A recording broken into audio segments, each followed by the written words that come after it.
Hello and a warm welcome. Hope all of you are doing well today. Human intelligence is marvelously complex. The researchers have relied on intelligence quotient or IQ test to measure both what people know and how quickly they can solve problems using reasoning. But IQ tests alone don't necessarily account for the full range of your thinking abilities. In recent years, the concept of emotional intelligence has emerged. Today, we will learn more about emotional intelligence from a profound speaker, Mike George, who is joining us from UK. Mike is an author of 16 books focused on self-understanding and spiritual intelligence. With insight, wisdom, and humor, he brings together the three key strands of the 21st century: self-awareness, emotional intelligence, and continuous learning. So I shall now hand over the platform to Mike. Hello and good morning. Hi, Jabeen. Thanks very much for the introduction. It's good. It's actually, it's unlearning, not learning. Oh, sorry about that. Don't worry, it's fine. It's okay. It's just a good point to make at this stage, is that awakening, which really is why we're all here, really, to be more aware, is a process of unlearning more than it is learning. But then again, you do a bit of both. You do a bit of both. It's good. So a very warm welcome to everyone, and thank you very much for tuning in. Nice sunny day here in the UK. I hope it's the same for you.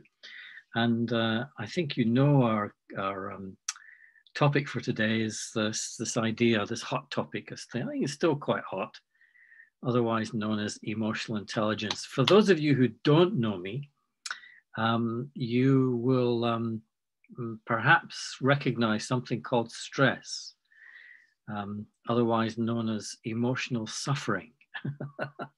And that's what I experienced about, I guess around about 35, 40 years ago. I woke up one day and realized that I was very stressed out and kind of gave everything up and went to look outside and inside just to see what I had to change in my life.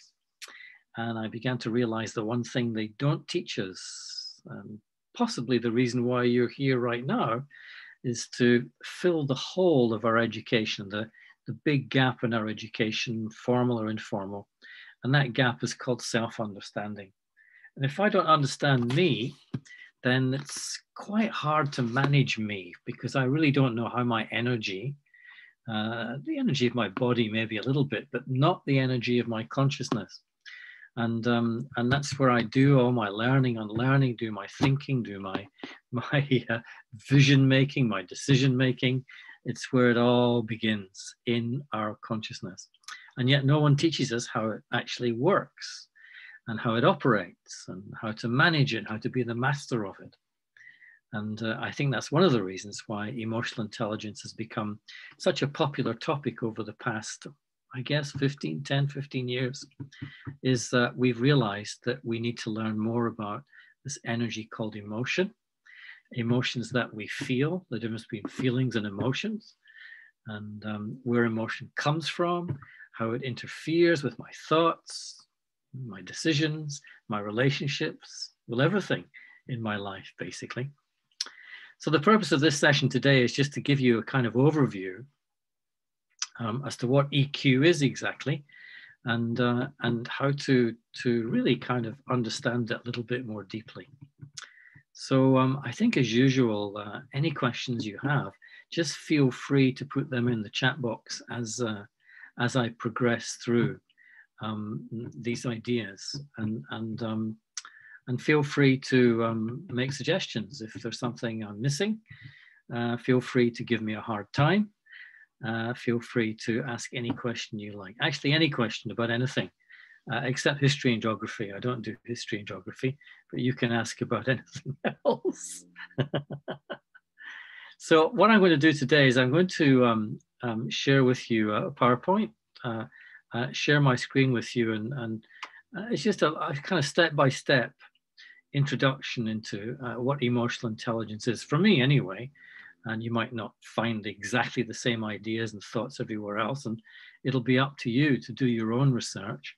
But essentially, this is where I'm kind of coming from. This is my understanding of it, and let's see if it works for you, to see if it makes sense to you.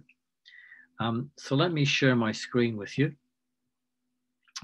and we'll make our little journey through the territory of EQ, emotional intelligence. And it begins really with intelligence, actually. What is intelligence? Intelligence is using what I know in an accurate way. Yeah, not right or wrong way, as I'll explain in a moment, but an accurate way, at the accurate moment in relation to the material situation that often includes other people, the material situation in front of me, or the events in my consciousness. In other words, the story that I'm running in my mind. So it's about using what I know in an accurate way. Yeah, the right moment, the right situation, the right person, etc. So with that understanding of what intelligence is, we then look at the 4 levels basically of intelligence. There's many levels of intelligence according to many of the so-called experts, but essentially you can break them down into 4. And the first is rational intelligence, and rational intelligence is what we learned at school. You know how we might even have said someone, I can't make a decision. I need to think this through. I need more time. It's noisy, takes time. It takes a lot of energy. Your mind is busy all the time, and what you're using is a rational ability to arrive at a decision. So you know that if you step in front of a car, you'll damage the car. Well, sorry, other way around. The car will damage you. So you know that. You're not ignorant of that. Yeah. So you make a decision to walk across the road between the cars. So you're using your rational intelligence. That's a very simple example of it. And then there's intuitive intelligence. Yeah, and intuitive intelligence is not when you think this through. It doesn't take time or energy. It happens instantly. It's just a feeling that you have that comes from deep within, and that feeling then turns into a thought. And that feeling is like a wave of energy that comes from the core of your being.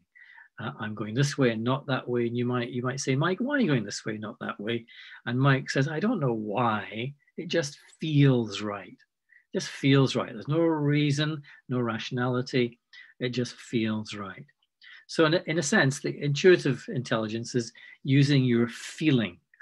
Sometimes you will hear what I have to say today and you'll go, oh, it makes sense. I don't know why. I recognize that. And aha, now I understand that. Why did I forget that? And it's like you're drawing on your deepest intuitive intelligence. Intuition, inner tutor, your inner tutor. In other words, you already know everything I'm about to say or share with you. It's just that you're not aware that you already know it. You've covered it over in your consciousness. And then we come to emotional intelligence. And emotional intelligence is essentially, it's when your emotion takes over and you start reacting to things. And wherever you react to something, it means you are not in control. The emotion is in control. The emotion is arising from within your consciousness from a recording. And the difference between emotional and rational intelligence, it's very simple, is that you have the academic professor standing in front of 500 people, chalk and blackboard all day long. That professor will explain the most complex formula. Brilliant mind, brilliant rational mind. But you take that professor to a cocktail party and stand them 6 inches from another person, and you will notice they cannot do it. Their emotions are raging out of control. They're not sensitive to the emotions of others. They say the wrong thing, the wrong moment. And so they have very high IQ, rational intelligence, but very low EQ, emotional intelligence. Yeah, and so you see the difference very simply between the two. And so the difference between emotional intelligence and the other two levels of intelligence is that when you're emotional, actually, you are not intelligent. You know, the emotion gets in the way. It interferes. Yeah, it clouds. You can't think straight. You can't make good quality decisions. And the energy that you give to others is, well, it's a bit mixed, really. So when you're emotional, you cannot be intelligent. So it's a little bit like an oxymoron, but you won't read that everywhere. Yeah, and so you have to kind of dig deep, and we'll do that a little bit today. We'll dig deep into what EQ is exactly. And then the fourth level of intelligence is sometimes known as spiritual intelligence. Coming very fast now, well, at least the theory about it, basically speeded up by internet communication. And it's this idea that how you see yourself, how you make meaning in life, how you respond to the world around you through your understanding is going to be what defines your spiritual intelligence.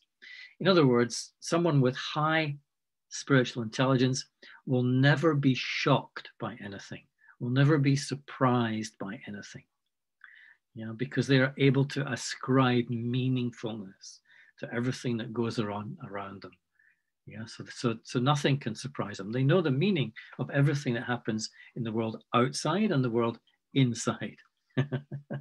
That's why it's still quite a rare intelligence. Nothing to do with religion or belief systems or dogma, etc. Just that ability from the core of your being to stay stable in every situation, in every relationship. That's a little bit of a description of what SQ is. So these are the four essential levels of intelligence. And today, as you know, we're exploring this idea of EQ, or emotional intelligence. So there are four principles in really understanding how EQ works. Number one, consciousness is what you are. I'm always going to come back to that. And you're not what you see in the bathroom mirror in the morning. which is good news, really. Consciousness is what you are. In other words, the animating energy of form. Whether you call it soul, spirit, being, psyche, the I that says I am, it doesn't matter what you call it, but consciousness, very different from the form, the body you occupy, different energy, is what you are.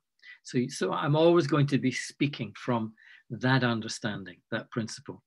Self-responsibility is what you need to realize. And this is the first hurdle everyone has to get over, that I find it the hardest principle for everyone to understand, is that every thought, emotion, feeling, attitude, behavior that you create is created by you and you alone. In other words, you are 100% responsible for everything you think and feel. In other words, we are taught the opposite. We are taught to believe, keyword belief, that other people, situations, and events make me feel. No, they don't. I do. Now, this is quite easy to talk about in theory, but not so easy to practice. But again, it's always going to be something that we return to. Principle number 4 is this idea of curiosity. And this is what you need to practice. And today you're here because you're curious. Fantastic. But even after today, there has to be, from the heart of your being, a genuine curiosity to understand how you work, how the world works, how other people are relating to you, how you're relating to them. There's got to be this genuine curiosity. Sounds easy, but you've got so much information coming at you from so many screens now, from technology, that you've allowed them to do the work for you. And this is called laziness. How do I know? Because I was lazy most of my life, and I didn't realize that that's why I was stressed, unhappy, etc.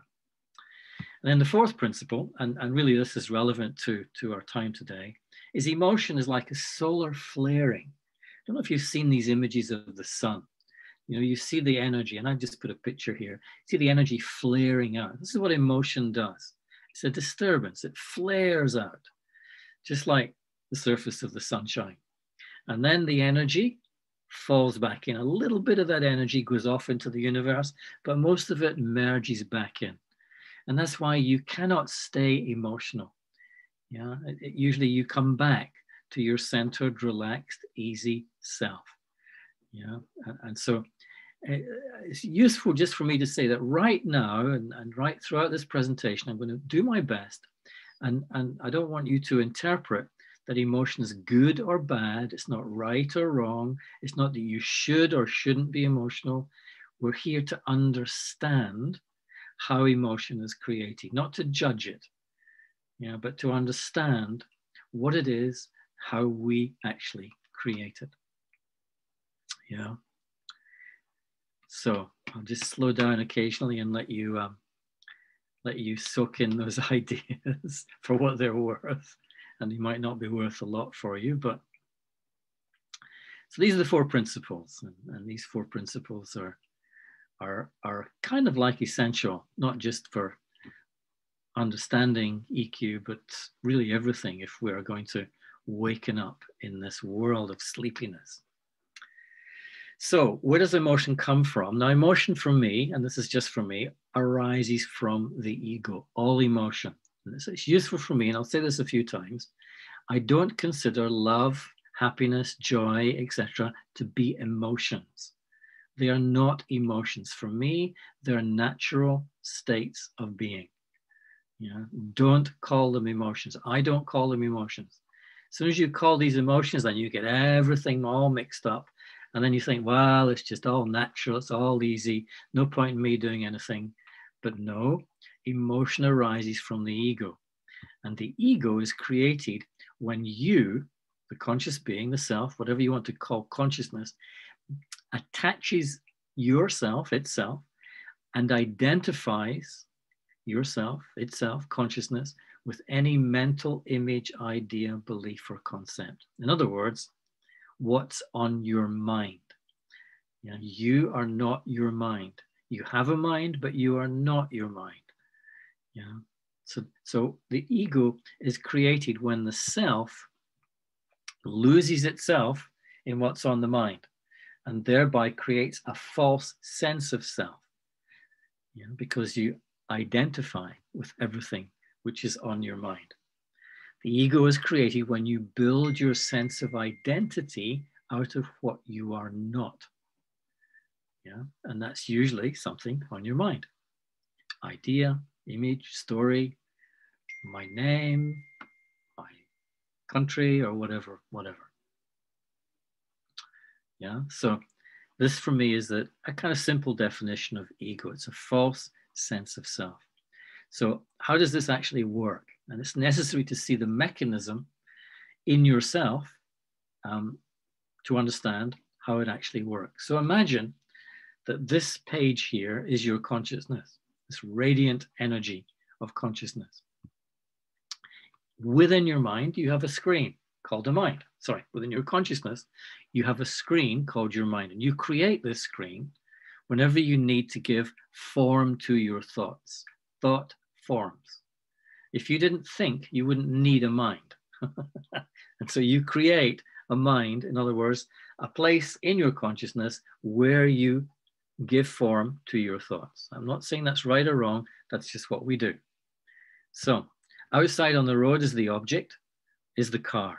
Now the car exists in 2 places at once. It's outside, but it's also in your mind. You bring the image of the car into your consciousness through your eyes. Then you put the image of the car up on the screen of your mind. So now there's 2 cars, one on the road outside and one in your mind as an image. But then what you do, and this is where the mistake begins, is you go into your mind. And then you lose your sense of self in the image of the car. In other words, you become limited by the shape. You fit yourself into the shape of the image, the contour, the outline, the image. And so you make yourself very small and limited by fitting yourself, by identifying yourself with the image of the car. So I go into my mind, then I lose myself in the image of the car on my mind. Yeah, this is called attachment. Yeah, this is called attachment. This is where we get attached. This is how attachment happens. It's not when you hold on to something with your hand, because you're not your hand, but it's when you, in your consciousness, lose your sense of self in what's on your mind. Yeah, now you will need to see this for yourself before you really go, oh God, what am I doing? Before you actually realize it. And all I can do is share the theory of it with you. Then when someone damages the car on the outside, in other words, they walk up to your car and they push a coin down the side, they scrape all the paintwork, it's as if they are damaging you, because that's when you take it personally. Ah, you damaged my car. You've caused my car to be damaged. And it's as if you are damaged. And so this is why we take things personally. So you become angry. So in your consciousness, you give birth to anger. In other words, you distort the energy of your consciousness from being nice and relaxed and peaceful and very open and how are you doing, into how dare you touch my car? How dare you damage my car? I'm so angry. You've damaged my car. And so it's as if they damage you. And that's where you are giving birth to your own emotional suffering. Yeah, so all emotional suffering happens in this way.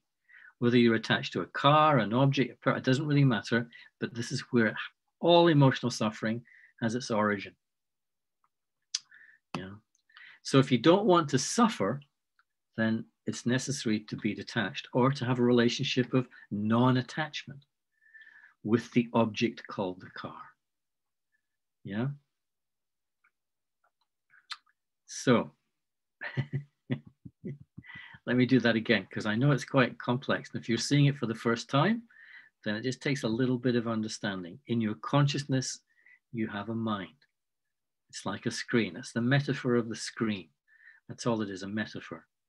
And on the screen, you put objects that seem to exist outside, but you give them existence on the inside by taking the image of the object, putting it up on the screen of your mind, but then you go into your mind and then you lose yourself in the image. It's as if you're sitting in the room and you're going, oh, my nice new car, I'm driving my new car down the road. You're talking to somebody, but really in your mind, you're in your new car. And so you're in what's on your mind. So you go into your mind, then you go into the image of the car in your mind, you lose your sense of self in the image, and this is called attachment. Then when someone damages the car, it's as if they damage me, and that's why we take it personally. We don't take it personally when someone else's car is damaged, but it's my car. And so we get angry. So we generate anger. We believe that the other person makes me angry by damaging the car, but that's not true. Belief is not the truth. The truth is it's me that's generating the anger. That's why the principle of self-responsibility is essential to realize. So if you don't want to suffer, if you don't want to be attached, if you want to take responsibility and change, then be detached. So if someone damages your car, no problem. If you're detached, you have a relationship of non-attachment, someone damages the car, no problem. If you think about it, that's just reality. Cars are designed to be scratched, kicked, rusted, and get bumped and dented and crashed, and then go to the scrap heap. That's the reality of life. But as long as you're getting angry or upset or worried about that, then you're having an argument with reality. You're making yourself suffer.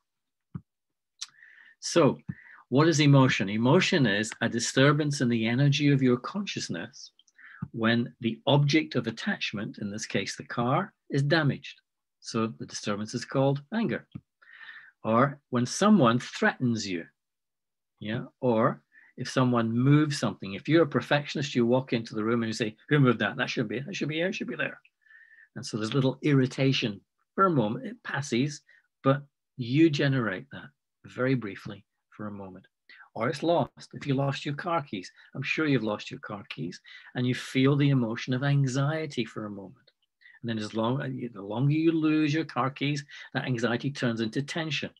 And then suddenly you rediscover the car keys and you go, ah, and all that emotional disturbance disappears. Now, why is this hard for us? Because no one teaches us how to name the emotion that we generate whenever things that we believe are mine are damaged, threatened, moved, or lost. We don't have a language for it, really. Basic language. So what do we get attached to? Objects, people, beliefs. That's why you argue. Whenever you argue, it means you've heard their opinion. The core of their opinion is their belief, and you see it as a threat to your belief that you're attached to. And so you begin to argue.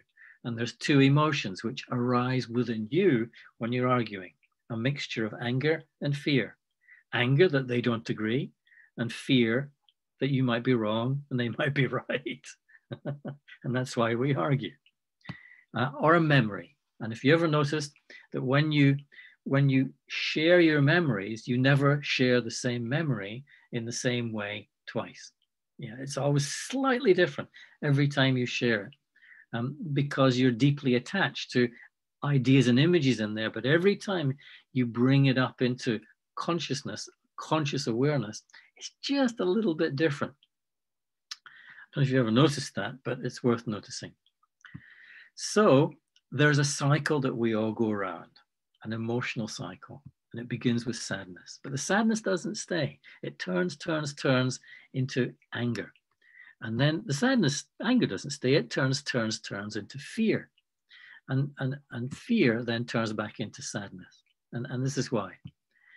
It's called a cycle of suffering. We're all kind of lost to some degree or other in this cycle of suffering. Sadness always begins with loss. Even if someone insults me, it's as if I've lost what I thought they thought of me. So I've kind of lost my idea of what they thought of me. Yeah, I thought you liked me. Oh, you don't like me? Oh, so I'm kind of sad. Or when you go to your computer every morning and you realize you've only got 2 likes on your Facebook page instead of 20, you go, oh, I've lost 18 or whatever.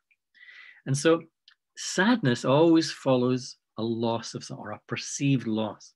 But then that doesn't stay. It turns into anger as you look for someone to blame for your loss, as you project your suffering outwards. But the anger doesn't stay. It turns into fear, the fear that it might happen again in the future. So fear is always fear of loss in the future. Yeah, and it's usually imagination. Oh, what if I lose? Oh, what if I lose? Oh, what if this goes? Yeah, and sadness is always in the past. Sadness is always following loss. And then anger is usually in the present when you look for someone. Oh, what did you do? Why did you say that? And so we get trapped in this cycle of suffering for most of our lives because, and this all comes back to this one thing, because we believe we've lost something. Now, you only believe you've lost something because you believe you possess something. Yeah, this is why we keep saying, this is mine, that's mine, they're mine, that's going to be mine. I wish I had one of those. Oh, I'm going to have one of those. Yeah, haven't got it yet. Oh, what if I don't get one of those? You haven't got it yet, but you're already creating the fear of the loss of something you don't yet have. and we just fall into this trap unawarely, unknowingly. And so it's all because we believe we possess. But the truth is, nothing and no one is ever mine. You know, belief is not the truth. This is something that will occur to you if you awaken your curiosity and start doing your inner work. Belief is not the truth. The truth about belief is in the word belief. The being is lying to itself. Yeah. Yeah. I don't mean that always the content of the belief is wrong. I mean the very fact that we have a belief, an idea, a concept, and we hold on to it. We become attached to it. In other words, we're trying to make an idea, concept static, but truth is never static. It's dynamic, it's open, it's fluid. The truth, being in my trueness, means I'm dynamic, open, fluid. And so I'm discerning between the two. So all emotions fit into one of these three categories: fear is anxiety, worry, tension, terror; sadness is melancholy, sorrow, separation, anger, irritation, frustration, etc. And so all of the emotions, the basic emotions, fall into one of these three families. Now, at the very heart of your consciousness is where you want to go. In other words, you want to be able to break the cycle and return to the heart of your being, because that's where you discover your innate feelings. In other words, your natural state of being, which is peace, love, joy. These are not emotions. These are natural state. You're not emotional when you're calm. You're not emotional when you genuinely care about, reach out in care towards someone. You're not emotional when you are happy. We've learned to believe that we can only be happy when we get things and get people in our life. But it's not when you get something that is responsible for your happiness. It's the ending of the agitation of desire. That's real happiness. That's when the agitation of desire comes to an end. And then you don't even think about it. You just naturally are content, the deepest form of happiness. Now, what stops us coming back here? One of the reasons is we're all carrying a belief in our life, which stops us from being curious, from doing our inner work. And the belief is very simple. The belief is when we say to someone, well, it's natural to be scared. Everyone's a bit fearful. It's natural to be sad. Yeah, everyone's a bit down. It's natural to be angry. I mean, these emotions, these are human nature. This is how we justify not doing anything about it until they become so intense and we have to. But when do you ever see workshops and retreats with titles like "Come to the workshop and we'll make you the most fearful person for the rest of your life"? Come to this workshop and you'll be so sad and so depressed and you will never be anything but sad and depressed the rest of your life. Come to this workshop and we'll show you how to be really, really angry and resentful. No, you don't, because we would say these workshops are unnatural. We go looking to restore our true nature, which is peaceful, which is loving, which is contented. So these are our natural feelings, and the spiritual journey is about restoring our awareness and our connection and our ability to be in these natural states. And when you are, you feel them. You feel them. There's no disturbance. You feel them. So 3 families of emotion: fear, anger, and sadness. And so most emotions that we're kind of day to day talk about or experience or create fall into one of these 3. And then guilt and shame is like a combination of all 3. If you sit quietly in a corner, you'll begin to notice there's a little strand of each one of these 3 emotions, which make up guilt and shame. This will be necessary in your process of curiosity. This will come back into your awareness. You'll begin to see it, if you examine it for yourself. Now, the problem is we are a little bit confused about our emotions. We confuse excitement with happiness. Usually when our mom and dad take us to our first circus, our first football match or whatever, they look down at us and they say, well, I'm excited and happy. Aren't you? Why are you not excited? You're not excited and happy? And then we go, yeah, I'm excited and really happy. And so that's when we learn to get happiness and excitement mixed up. And so we spend the rest of our life looking for some kind of excitement, which is stimulation really, in order to be happy, because we believe we have to find our happiness outside, in some kind of stimulation.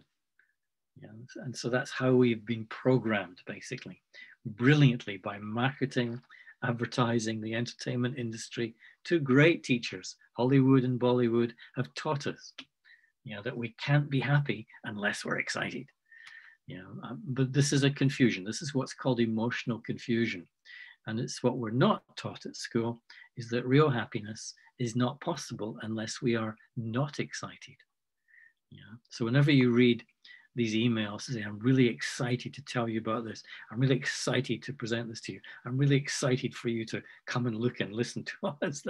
It's not good. They are perpetrating the mythology that excitement is happiness, basically. Worry is confused with care. When mom says to the teenager, but you're 10 minutes late, you never called, you said you'd call, you didn't call me. And when we say to mom, but mom, stop worrying about me. I don't need you to worry about me. But mom says, but I worry because I care. But then worry is fear and care is love. And so these are the opposite ends of the spectrum, if you like. Worry is fear, care is love.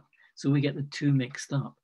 You can't be loving and be fearful at the same time. So fear is confused with respect, like the bully on the playground. We really respect this person. No, we don't. We fear this person.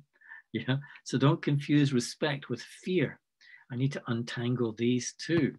And sorrow is confused with love, especially when you go to the movies and you watch the romantic movie and you're crying halfway through the movie, you're crying at the end of the movie as they walk off into the sunset, and you believe that your tears are an expression, oh, aren't they lovely? And oh, darling, wish our relationship was so loveful. And yet I'm crying with great sorrow or sentimentality. Yeah, I'm confusing it with love. No, it's not. Love is not sentimentality. It's not sorrow. It doesn't cry. Yeah. And so it sounds a little bit harsh, but what happens is that these emotions, they generate exhaustion. And this is when we use the word, but I'm really passionate about this issue, which really means I'm angry about it. And whenever passion is confused with anger, then I'm going to need to rest. Whereas when passion is enthusiasm, it's very energizing. It doesn't drain. Anger drains your energy. You need to rest. When passion is enthusiastic, it's very energizing. It's uplifting. You don't need to rest afterwards. Fear is confused with happiness.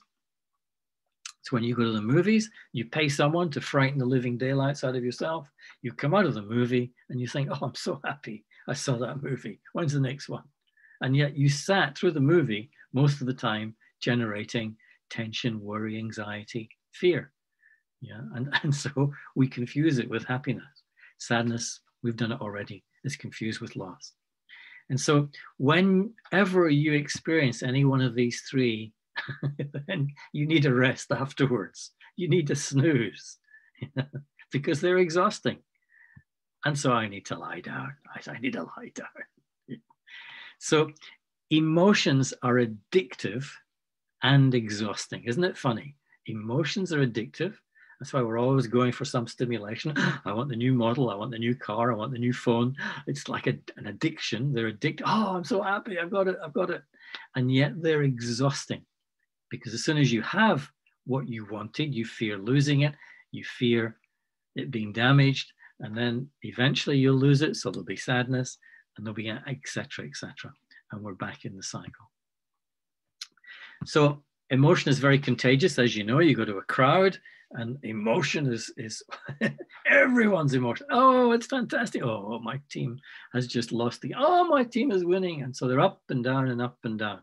Why? Because they're attached to the team. They're identified with their team. Yeah. And so attachment, identification, there's the ego. They're really just emoting because of their own ego. Oh, my team is winning. And then, of course, it happens in meetings, as you know. One person gets upset, and it's not long before the emotion passes around the circle, and everyone's upset about something. Yeah, I agree. Or a person says, no, I don't agree. I don't agree with that. And so we start to argue. And then we know about relationships breaking down. And usually there's a period, a very emotional period in the breakdown process. And I guess that's why the lawyers are having such a good time, basically, because there's so much of it, because we don't really understand where our emotions are coming from. We're projecting it onto the other person. So emotions are infectious and they are signs of dis-ease. When I'm emotional, I'm in a sign of dis-ease. So how do I transform emotional reaction into conscious response? And this is where our old friend awareness comes in. In other words, our curiosity. I've broken down the process a little bit into kind of stages, and it's very useful to sit quietly. And after the event, number one, is to go through the process. What was my perception? What did I think?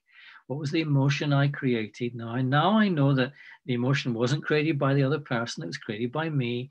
And then I now also know, in theory at least, that it was arising because I was attached to something. I was building my sense of identity out of something I'm not. Now, what was that? And then what was the action? What did I do? And what was the outcome? What was the result? And so you'll use this process in retrospect after the event, after the room is empty and you're sitting quietly in the corner and you're just contemplating what happened there. So I'll just give you an example, a very simple example. My father tells my mother he's taking my brother to football match to see his favorite football team in Italy. So they have a fight. My mother gets very upset. In other words, very emotional. My perception, this is terrible. This is awful. I'm thinking about my father. What a selfish idea, Dad. You made my mother so upset. In other words, so emotional. So what was my emotion? My emotion was anger. I was angry at my father for doing what he did and causing my mother to become upset. At least I believed at that point he caused my mother to become upset. But we kind of now know that it's not my father that causes it. It's my mother that's generating it. I'll come back to that. So why? Because I'm attached to the image of happy family. And suddenly this image is shattered by this event that's taking place in front of me in the room outside. So the image I have in my mind of happy, harmonious mom and dad, shattered. Yeah, and that's why I'm taking it personally and generating anger. So what's my action? I withdraw my cooperation from my father, criticize everything he says, and I don't laugh at his jokes for 3 weeks, as you do when you're a teenager. Yeah, and so what's the outcome? My relationship with my father collapses. Outside, that's the external outcome, if you like. And inside, I feel terrible. Yeah, because how do I feel when I'm angry? I feel terrible. I don't feel happy when I'm angry. It's not possible. In other words, I'm suffering. So this is a reactive response. And the sign that it's a reaction is there's anger at my father. The emotion of anger, is the sign that it's an emotional reaction. Therefore, the emotion, the disturbance in my consciousness is taking over. Yeah. So I want to consciously respond, not become emotional, not suffer. So let's do the same event again. The event is the same, but this time I'm going to change my perception. My perception this time is going to be, what a great idea. Yeah. And my thoughts are going to be, well done, Dad. You're going to take my brother to his favorite football team. Fantastic. What a great idea. What a generous thing to do. I could have as many thoughts as I like. Yeah. And so there's no anger at my father. I'm happy for my brother. He's going to see his favorite football team. I appreciate my father's gesture to take my brother to see his favorite football team. And here's my mother over here in a lot of emotional suffering.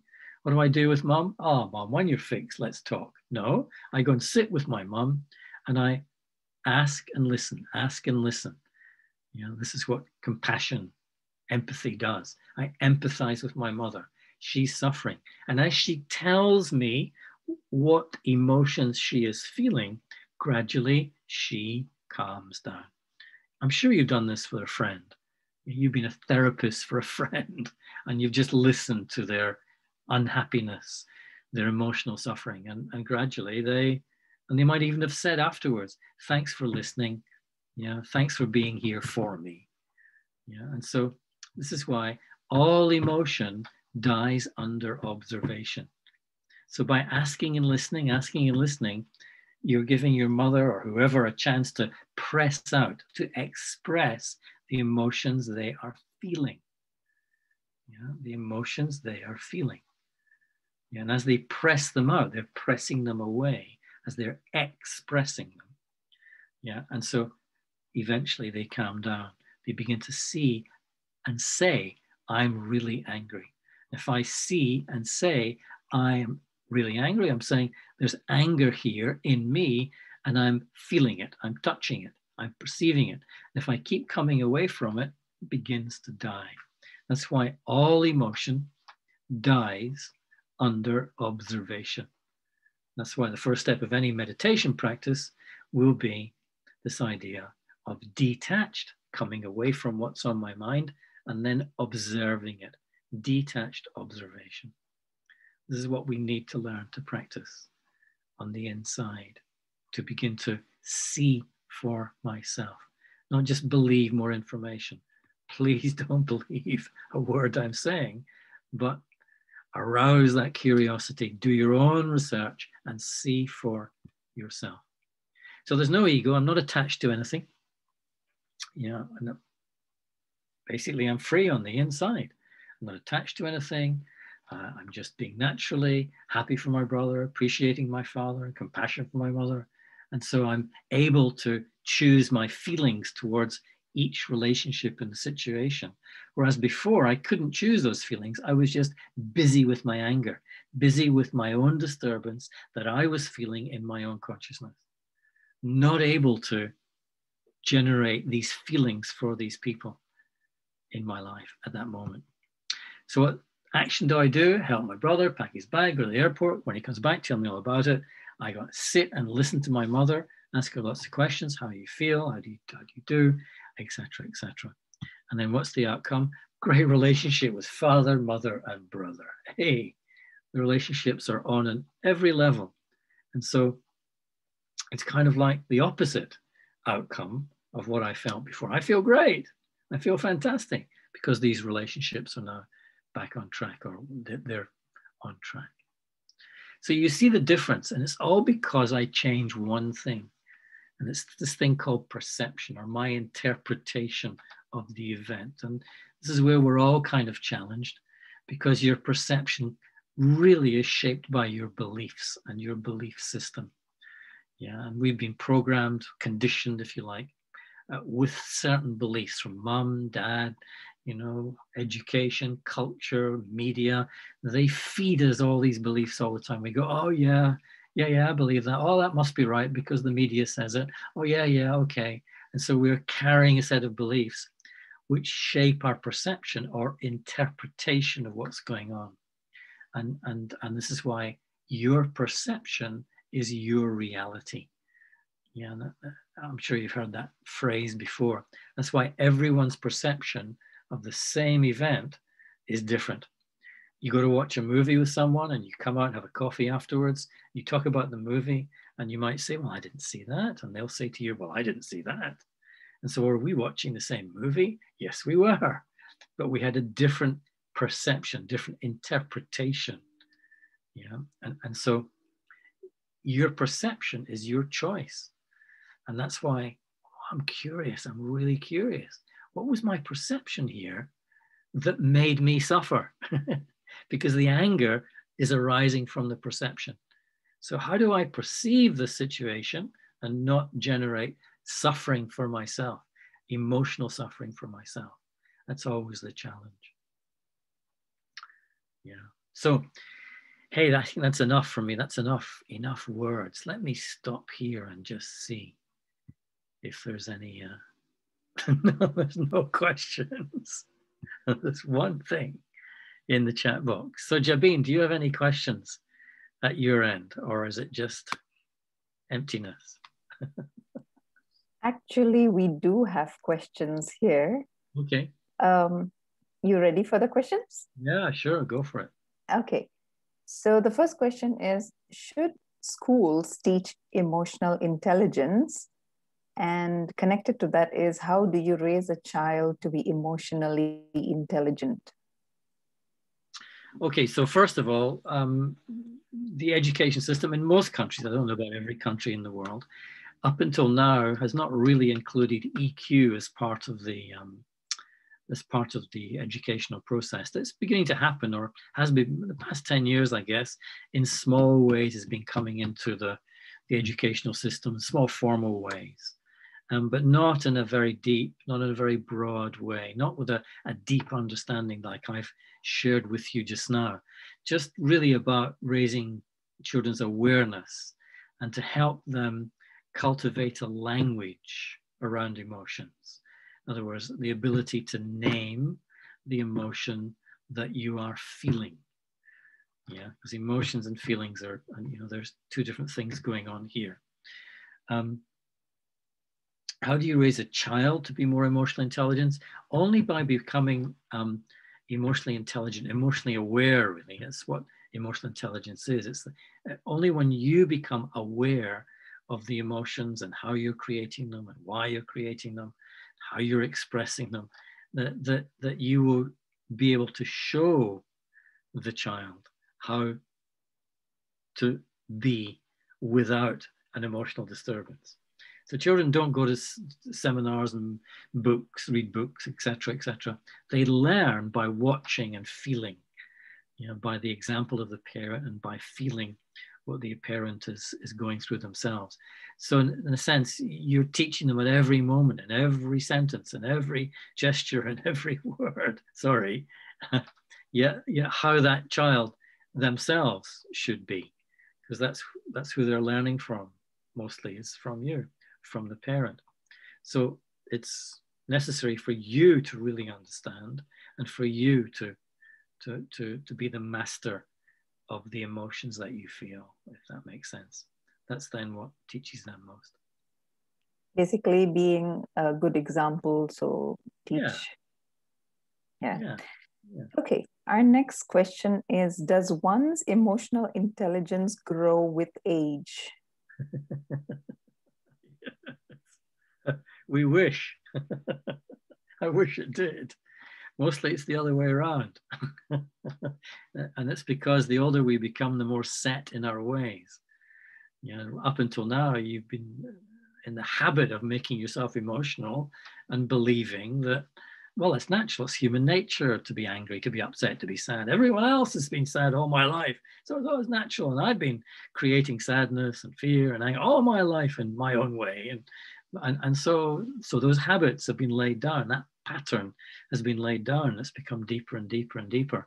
So the older you are in physical age, if you like, and the longer you've been around, the more entrenched they tend to be. No, it's not the same for everyone. And this is why if you visualize or meditate with children, it's much easier with them because they've got less stuff, program, conditioning within their consciousness than we do. So the older you become, you might become more mellow, in other words, calmer for various reasons, because you've realized, life is just a game, it's just a play, and nothing really that important in life. When you've got, this is it, and so you relax into your life, and so this mellowness might take over with age. That happens definitely, but essentially, it really is dependent on the individual. There's a question connected to the one about children. With Okay. age, one becomes more wise based on experiences. Is it apt to teach the emotional intelligence at that stage, as they may not be able to be ready to accept that concept? They are, after all, on their journey. Yeah, sure. I mean, it depends what you mean by wisdom. I mean, some people call, the wisdom of life experience. It's still not accurate. It's not as accurate as it could be. That's one issue. The thing about teaching children is once again, it's not about teaching them so much. It's about showing them. Yeah, and that means it's necessary for me to understand. In other words, to become more aware of why, of where, of how I'm making myself emotional, upset, fearful, sad, angry. It's about becoming aware of that. Yeah. And so then today, you don't react to a situation that you used to react emotionally to yesterday. And then the child that's around you says, "No, it's something," or someone, whoever, doesn't have to be a child, it could be anyone. They say, "You're not reacting. So you're very calm. What's the problem? Are you okay?" Mm. And that's the moment they're open to understanding a little bit more. And so you mustn't pour everything. I mean, I've made the mistake in a sense of pouring everything out in 40 minutes, and you will retain 1%. And so that's why I keep saying it's necessary for you to be curious, to not just believe what I say, but to go into this subject, which is really to really understand yourself, become more aware of what's going on within yourself. And then as that becomes your natural expression, that shapes how you respond to the world. People are watching, kids are watching, and they go, "Oh, wow, you're very calm. You don't emotionally react to anyone. You used to, but you don't. So why is that? What is it? Is it something you know that I don't know?" And so you're inviting that kind of response, as opposed to, "I know about emotional intelligence. I know how to go out there and I'm going to fix you. And have you sit down and you listen to me. I know the way." That's me trying to control people. Can't do that. You can't. You just got to let people be as they are. Be as they are. Thank you. You mentioned about the different types of intelligence. What about social intelligence? Yeah, social intelligence is connected to EQ as well. And social intelligence means relationships, basically. It all means relationships. But how you get on, how you connect, how you socialize or don't socialize, reasons for not socializing, etc. And so it's like an aspect of EQ. And essentially, the literature on EQ today includes something called social skills. And then that's been branched off, and it's got its own platform now. And so you can go on courses and seminars and workshops and learn social intelligence. There's whole books around social intelligence, but it's all kind of connected, basically. Yeah, just first of all, understand, your own emotions and how, where, why they are created, and then they'll begin to influence your socialization processes quite naturally. Okay, there are a few messages here that I will read it out to you. Maybe you would like to add something. When I perceive events on a positive light, always, maybe I think what the person means to say is when I perceive events on a positive way, sometimes it is a blind belief that that makes me have wrong decisions or unfavorable consequences, and it's not the reality. How do I confirm it? Not sure if I'm doing justice to the question. That's okay. If there's any dis-ease, so disease happens to the physical body, dis-ease occurs in your consciousness. If there's any dis-ease, in other words, emotional suffering in your consciousness, it's a signal that you are creating what is not natural. Yeah. In other words, there's something you need to change. Stress, simple definition of stress, is a messenger which is saying there's something I need to change. Not something in the world, not something that someone else is doing or saying, something I need to change. They just said what they were saying. They're just doing what they're doing. But I respond uneasily, with uneasiness, with dis-ease. I don't like that. Or I'm really angry. Oh, I'm really scared. And so as soon as you have that reaction towards anything, it means you need to learn and change. That's the signal, basically. It's not positive or negative, good or bad. It's just the way you are right now. Yeah, you're reacting emotionally right now because of the conditioning up until this point. You know, from mum, dad, culture, media, whatever. It doesn't really matter where it came from. It's just a set of beliefs you're carrying right now. And those beliefs are the root cause of your dis-ease. So now I need to go and do my Sherlock Holmes and really understand myself. Now, what is the belief I'm carrying that made me react emotionally in that way? Yeah. So once you've got the belief, then I need to know what is the truth. Yeah, that is going to allow me to maintain my natural state of being. And my natural state of being is calm, it's easiness, it's lovefulness, it's how I am as a natural human being. Yeah, how do I get back to that? How do I center myself in that? What is the truth I need to realize that will bring me back to that? And essentially what I'm describing is what's sometimes called the spiritual journey, or the journey of awakening, or realization, self-realization. Essentially, that's what I'm talking about, really. So you don't do it overnight. You certainly don't do it on a lecture or a call or a presentation or even a weekend. This is an ongoing process. Okay, we still have a few. Is it okay? Do you have the time? Yeah. Okay. If someone wants to measure their EQ, which type of questions can help us see where we stand in terms of understanding our EQ? And there is another question which is similar to that. How do you interview someone for EQ or emotional intelligence? How do you, what someone? How do you interview someone, maybe for a job position? Yes. Yeah. Emotional intelligence is not quantifiable in that sense. I mean, there's lots of personality tests and what have you outside which try to quantify, but you're in the territory of the quality of what you're creating, not the quantity of what you're creating. It's a function of consciousness, which is the territory of quality. Yeah, what's the quality of your thinking? What's the quality of your ideas? What's the quality? You know,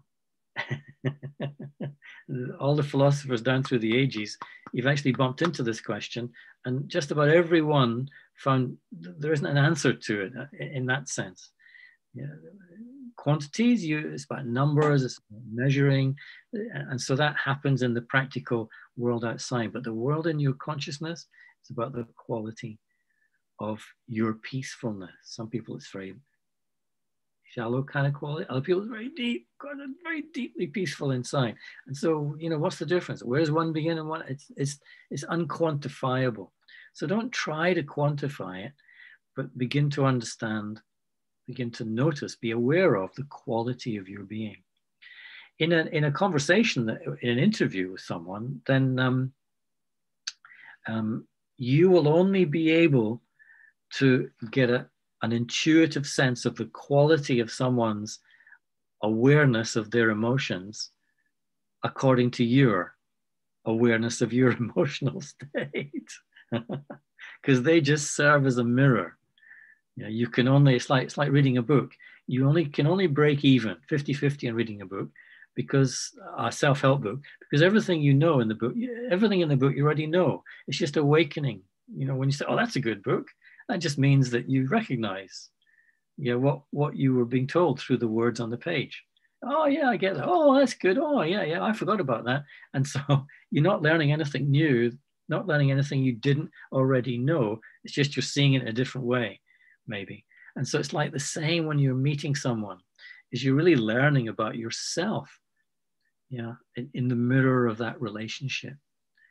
And so according to your level of awareness of your emotions and where they come from, how they're caused, how they're created, how they influence you and your reactions, then that's only through those parameters are you able to assess the other. Yeah. So I have to be humble enough to say, well, I'm looking in a mirror here. There's a nice little phrase. What you spot is what you've got. You can't spot it unless you've got it. Yeah. So just a little an aside to that, in today's world, this highly technological world that's going to become even more highly technological, is most large organizations, they don't go looking as they used to for people with high academic qualifications, high rational intelligence. They're much more interested in people with a good EQ, emotional intelligence. Reason? Because they want to retain the talent. They want to maintain the top talent, the cleverest people, the best people in their organization. And for that, you need good emotional intelligence. In other words, you need to be able to connect, be sensitive, empathize, build relationships with people.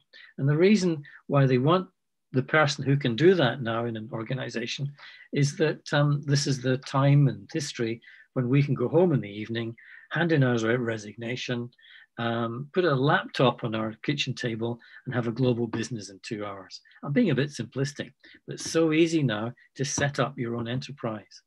And so more and more top talent have been leaving organizations.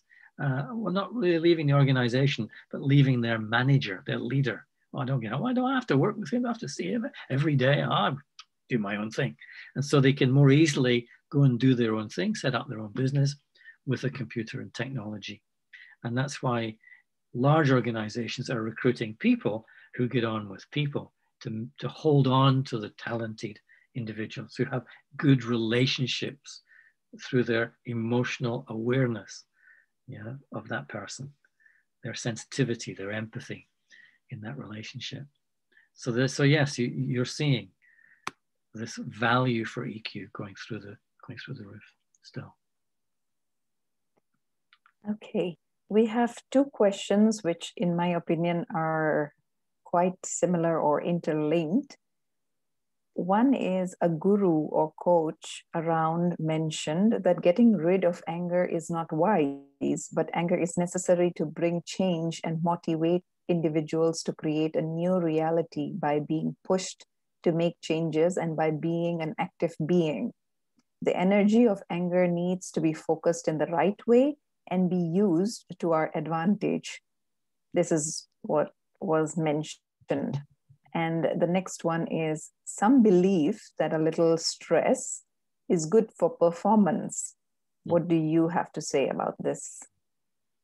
Well, immediately listening to, and I've heard these ideas before, but my immediate response to both ideas is they are both nonsense. I don't mean that in a derogatory way. I mean, they're nonsense. For me, the guru, whoever he is, hasn't realized yet that whenever you're angry, you're being violent. Anger is violence. Doesn't matter what level you create it at. There's no good. There's no, I'm using the word good. I'm trying to stay away from the duality, but there's nothing healthy. There's nothing that's going to generate well-being, the wellness of your being, whenever you generate anger. You're being violent. Now, just on the end of that is that I need to understand the process of relationship. When you're angry at someone or something, it's not them you're angry at, it's your version of them. Yeah? Remember, everyone is in two places at once. Yeah, they might be out there, but it's your version in here that is the primary version, the one you're relating to. It's how you've created them. And if you get angry at your version in here, then you're attacking yourself. Yeah, you're sabotaging yourself, your own consciousness. Notice when you're angry, can't think straight, can't make good quality decisions, don't relate well with others when they want to go away. This guy's always angry. Keep him away. I don't want to talk to him. And so your relationships are going to need repairing a lot of the time. So some people say, well, anger is a motivator. This is their way of justifying getting angry. Yeah? And so this is the belief that we're carrying, which is stopping us from understanding why and how not to be violent towards within ourselves. Yeah? But if you need to believe that anger is your motivator. That's okay. I'm not going to say don't or whatever. But the most important thing for me is to understand the process, the dynamic by which you are getting angry. And anger can be boiled down to one thing. I am not getting what I want. You are not doing what I want. You are not being the way I want. I want, I want, I want. So it's actually a very selfish emotion. It's like the baby throwing the toys out of the pram. And so you can keep doing that if you want, but no problem. It doesn't bother me. But for me, my understanding is that it's emotional suffering. I'm making myself suffer. Yeah, I don't need to get angry. It's a waste of time and energy. And if ever I get angry, I need to recover. So for me, nonsense, not nonsense, but nonsense does not make sense for me. But I understand people who hold that belief. Okay, we have an interesting question on YouTube. How do you work or deal with pro emotions that come not during the situation, but after? Yes, yeah. They often come after the situation.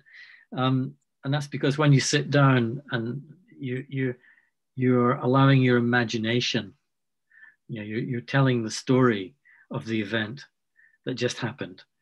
And then you're blaming someone. Oh, they said something. Oh, I'm so angry. Or oh my God, did they really say that? I'm so scared. That might happen if they said that. And so, yeah. So really, instead of the event happening outside, the event in the moment, the event is happening in my mind as I create a story. Yeah. Now, if you look into, if you're aware, you'll notice that as you create the story of the event that just happened, and that you become emotional towards what just happened, you'll notice that it's usually always fear. The fear that the implications of what just happened will be A, B, and C, and that I will lose something. It'll be the fear of the loss of something. Reputation, an object, an opportunity, it doesn't really matter what it is. It could be tangible or intangible, but fear is always the fear of losing something. So the event has happened, you sit quietly, and you then interpret the event, and you interpret in such a way that you generate the fear of even more in the future, losing something later. Did they mean to say that? Oh, I mean, I'm going to lose something. I mean, I'm going to lose the job or lose the opportunity. Did they really mean to say that? And so it's because I'm recreating the event in my mind as a story, running the story, and then fearing, generating fear from the story. So that means I need to realize, and this is not easy, this is challenging, but it'll happen the more aware you become. I need to realize I have nothing to lose. Yeah. And that's because nothing is ever possessed by me. Everything comes and goes. People come and go, objects come and go, clothes come and go, money comes and goes, jobs come and go, thoughts come and go, feelings come and go. Everything comes and goes. That's the reality of life. Yeah. But what do we spend our life doing? Trying to hold on, trying to stop the river from flowing, if you like, the river of life. We try and dam the river. And we spend probably our entire life doing that and not realizing that our suffering is coming from, oh, I don't like, hold on, keep it. Oh, instead of, and we're using what's coming to us to define ourselves. Yeah. Marketing, advertising, entertainment, they've all taught us how to do this. And then we don't make the connection between our unhappiness, our stress, and what we've been taught, the conditioning that we've received. And so make this connection, and then you start going, wait a minute. I don't need that. I don't need them to be content in myself. Someone's just taught me that, and I've just blindly believed it. I spent the rest of my life trying to get it and thinking that it will make me happy. No, it doesn't make you happy. And you can't have it anyway, which is the big chuckle at, oh, I can't have it anyway.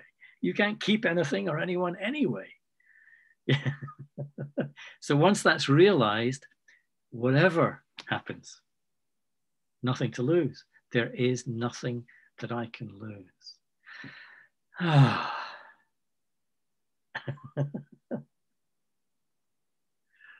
I'm not Thank you sure very much. that. Yeah.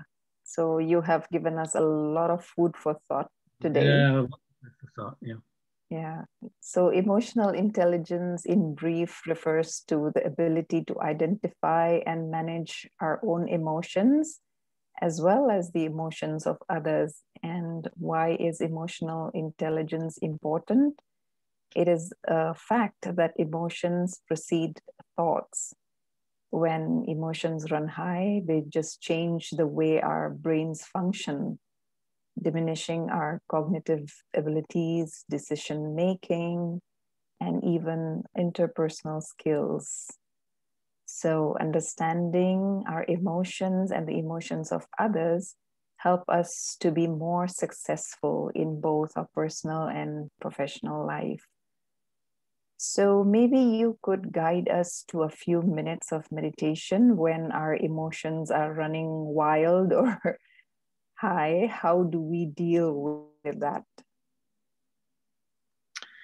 Okay, so yeah, let's finish with a few moments of quietness and silence. And the aim of meditation is to, in a sense, to return to the center, and the center of our being, our consciousness, the same thing, really. And remember, you have two hearts, the heart of your body and the heart of your being. And when you're in the heart of your being, then you're quiet, you're silent, you're at peace, you're calm. And when you're in those natural states of being, then you feel it. Yeah. You don't think it, you just feel that way. Yeah. So meditation is the journey out of your mind back to the heart. Come out of what's on your mind, which is really where your emotions are created, and then come back to the heart, your natural state of being. And then when you come back to the heart and you're in your natural state of being, you're experiencing who you really are. You're not identifying with what's on your mind. You're not fearful of losing what you're thinking about. Usually you're thinking about people and situations and things which you fear, that you then fear losing, and you generate fear. Whereas in the heart of your being, calm, easy, you're being your natural self. So let's kind of go there. If you haven't meditated before, then step number one is just to sit in your chair, take the shape of your chair, and such a way that you're sitting up, not lazily, but up.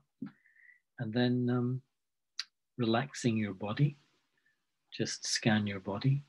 Look away from the screen if you can, and just rest your eyes somewhere. If you look at the screen, you'll find it hard not to evaluate and judge and to name things all the time. But just rest your eyes somewhere. And ultimately, you're going to go beyond what you physically see, because you're bringing your awareness back to yourself, which is beyond physical things. So just relax your body in the chair, and then bring your awareness to your breath. So just follow your breath for a moment. So your attention, your awareness is on the cycle of breathing. Don't need to force, just watch. And as you watch your breath, your body will relax even more. And your mind will start to be less busy.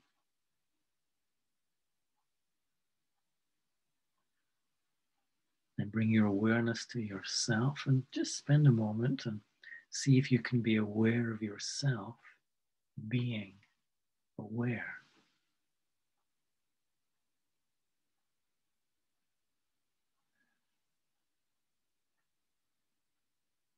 And then, in your mind, as if you are the painter on the canvas of your mind. Just create one thought, a simple thought. I am a being of peace. Allow that thought to pass across the screen of your mind,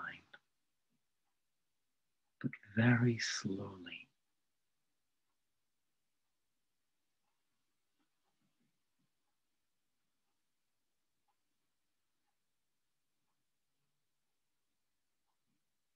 And then let that thought fade into the distance. Let it dissolve into the background.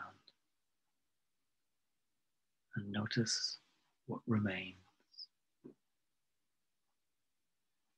There's a feeling of peace, of calm, of quiet.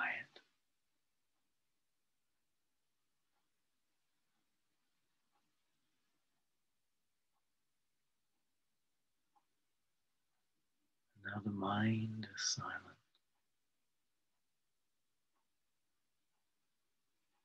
Vacant.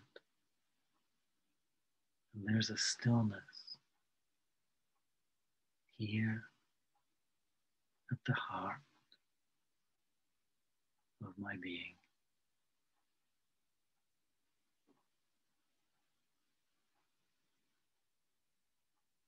Silent and still.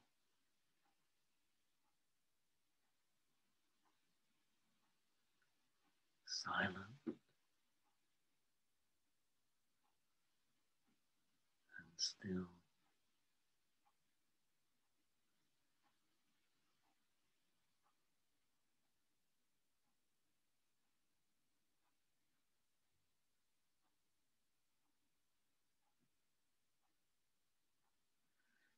And then bring your awareness back to the room around you, back to the here and now. But bring that stillness, bring that calm, bring it with you. So as you listen through these ears, hear from that stillness.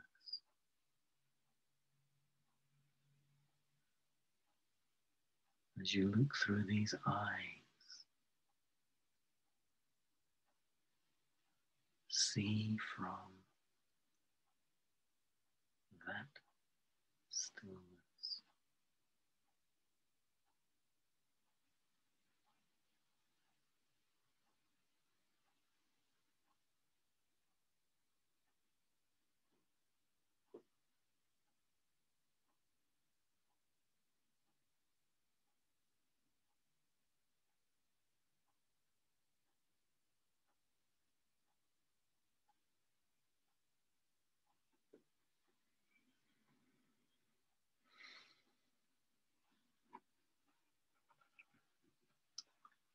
That's good, thank you.